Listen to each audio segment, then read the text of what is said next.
राधा रो रही है, बिलख रही है, बैठी है पनघट के किनारे और कन्हैया प्रेम में विलाप कर रही है और कह रही है क्या,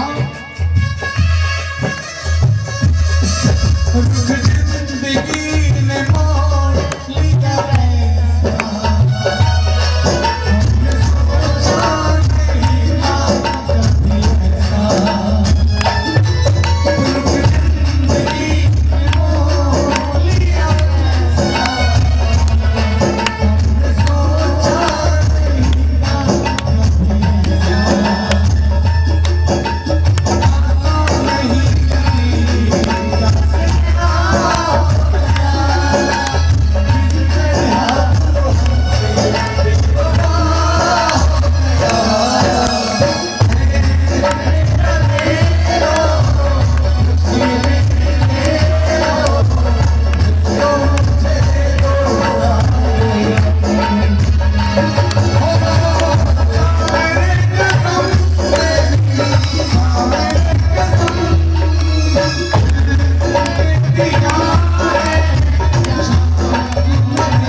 के पास एक ही काम था, वो